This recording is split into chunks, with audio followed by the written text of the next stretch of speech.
जेवण करताना किंवा जेवणानंतर लगेच जर तुम्हाला पाणी प्यायची सवय असेल, तर त्यामुळे आपली डायजेस्टिव्ह प्रोसेस पूर्णपणे डिस्टर्ब होऊन जाते आणि ते फूड डायजेस्ट करण्याकरता आपल्या बॉडीला अनेक प्रॉब्लेम्समधनं जावं लागतं. जसे की बॉडी इंडायजेशनच्या मार्गाला जाणे.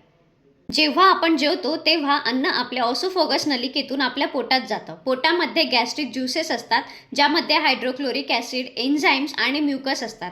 हे गॅस्ट्रिक ज्युसेस आपल्या अन्नाला एनर्जीमध्ये कन्व्हर्ट करतात आणि ही एनर्जी आपण आपल्या दैनंदिन कामासाठी वापरत असतो. जेव्हा आपण जेवताना किंवा जेवणानंतर लगेच पाणी पितो, तेव्हा पाणी हे गॅस्ट्रिक ज्युसेसला डायल्यूट करतं आणि गॅस्ट्रिक ज्युसेस डायल्यूट झाल्यामुळे ते प्रॉपर अन्न ब्रेकडाऊन करू शकत नाही आणि अन्न ब्रेकडाऊन न झाल्यामुळे त्याची कन्व्हर्शन एनर्जीमध्ये होऊ शकत नाही.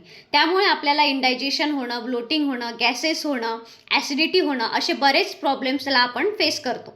आणि सतत असं करत असताना आपल्या शरीरातील फॅट वाढायला लागतं आणि त्यामुळे लठ्ठपणा देखील वाढतो. जर तुम्ही ऑलरेडी एखाद्या वेट लॉस प्रोग्रामवर असाल आणि चुकीच्या पद्धतीने पाणी पित असाल, तर तुम्हाला या अडथळ्यांना सामोरे जावे लागेल. फॅट लॉस करताना, वेट लॉस करताना तुम्हाला अडथळे निर्माण होतील.